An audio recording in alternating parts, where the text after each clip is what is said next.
राधे राधे। धन्यवाद की श्रृंखला को आगे बढ़ाते हैं। जब 2016 में मुझे डायग्नोसिस मेरा प्रोसेस चल रहा था और बहुत सीवियर सिम्टम्स थे, मुझे बहुत ज़्यादा तकलीफ़ थी, तो इमीडिएटली हमें टाटा मेमोरियल हॉस्पिटल जाना पड़ा और हम एक दिन के गैप पे ही हम निकल गए नेक्स्ट डे छोड़ के। लेकिन जाते समय लोगों ने हमसे ये कहा कि आपने कोई रजिस्ट्रेशन कराया है, आपने किसी से बात किया है। हमें वहाँ के बारे में कोई भी नॉलेज नहीं थी, कुछ भी नहीं पता था हमें। तो हमने कहा नहीं, हमने नहीं कराया है। तो लोग हैरान हो रहे थे कि आपने कुछ भी वहाँ रजिस्ट्रेशन नहीं कराया है, कोई सोर्स नहीं है आपका, तो आपको वहाँ पर बहुत दिक्कत होगी और वहाँ पर बहुत जल्दी नंबर नहीं आता है। तो हमने सोचा कि हमारे पास कोई ऑप्शन नहीं था क्योंकि अनबियरेबल मेरी कंडीशन थी। तो हम चले गए। हम ट्राई कर रहे थे सोर्सेज़ के लिए कि किसी की कोई जान पहचान निकल जाए, कोई हमें मिल जाए, लेकिन बिना किसी कंफर्मेशन के ही हमें निकलना पड़ा और हम वहाँ पहुँच गए। वहाँ पर हमें पहुँचते से ही हमें नेक्स्ट डे जैसे जाना है, तो मेरी भाभी की फ्रेंड का बेटा वो वहाँ पर था और रेडिएशन डिपार्टमेंट में था।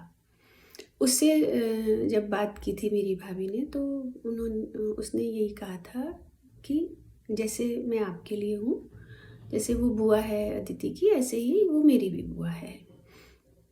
तो उस बच्चे ने मुझे, हम सबको जो भी रिक्वायरमेंट थी रजिस्ट्रेशन कराने से लेके डॉक्टर को दिखाना, फ़ाइल को थोड़ा जल्दी, क्योंकि डॉक्टर्स की फ़ाइल को थोड़ा जल्दी नंबर दे देते हैं, उसके लिए वो करना, पूरे हॉस्पिटल में जैसे हाथ पकड़ के उसने हमें घुमाया है, हर जगह पहुंचाया है। नहीं तो इतना बड़ा हॉस्पिटल है और कहीं कहीं बहुत कंजस्टेड भी है कि हमारे लिए एक जगह से दूसरी जगह जाना ही एक बहुत बड़ा टास्क हो जाता, वो भी ऐसी कंडीशन में जब मैं ठीक से चल भी नहीं पा रही थी और अनबियरेबल मुझे तकलीफ़ थी।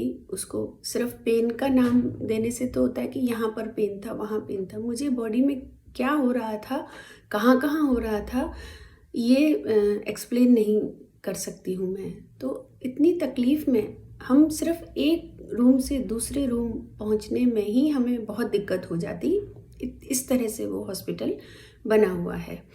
तो वहाँ पर हमें ज़रा भी तकलीफ़ नहीं हुई। हमें जाते से ही उसका नंबर मिल गया, हमने उससे फ़ोन पे बात करी और उसने पूरा टाइम, जब तक हमें ज़रूरत थी, पूरे डायग्नोसिस प्रोसेस तक, इवन जो टेस्ट होने के लिए लंबा इंतज़ार करना पड़ता है वहाँ पर, उसमें मिनिमम हमें इंतज़ार करना पड़ा और जो फास्टेस्ट हो सकता था वो हुआ। उसके बाद भी ठीक है कि टाइम लगना था, नहीं समझ में आ रहा था डॉक्टर्स को, एक फ़ाइल एक डिपार्टमेंट से दूसरे डिपार्टमेंट जा रही थी, वो एक अलग बात है।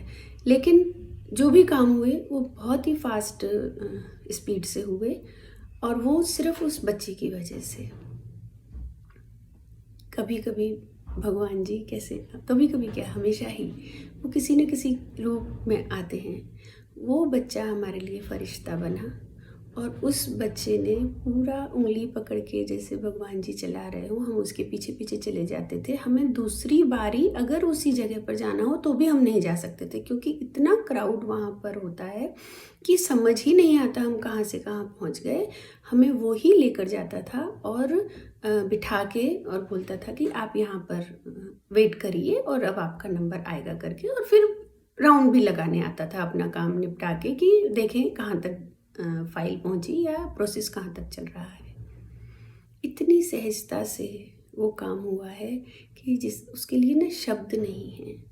और जैसे हमारा काम हो गया, डायग्नोस हो गया, फर्स्ट कीमो मेरी वहीं पर स्टार्ट हो गई, वहीं पर दे दी, तो उसके बाद उसने कहा कि अब आपका ट्रीटमेंट स्टार्ट हो गया है, अब आप आगे अपने आप देख सकते हैं। और वो उसके बाद अपने काम पर चला गया और आगे हमें जो भी ज़रूरत थी वो बहुत आसानी से वो पूरी हो गई। तो वो अनजान बच्चा, क्या लगता था मेरा, कुछ भी नहीं, कौन थी मैं उसकी, क्यों किया उसने ये सब। ऐसे लोग होते हैं, ऐसे लोग मिले मैं तो इसी को चमत्कार बोलती हूँ कि बिल्कुल चमत्कार हुआ कि मुझे ठीक होना था। तो वो वाली सारी हेल्प मुझे मिलती रही, जो भी मुझे जिस समय जहाँ पर जिस फॉर्म में रिक्वायर्ड थी वो मुझे मिली।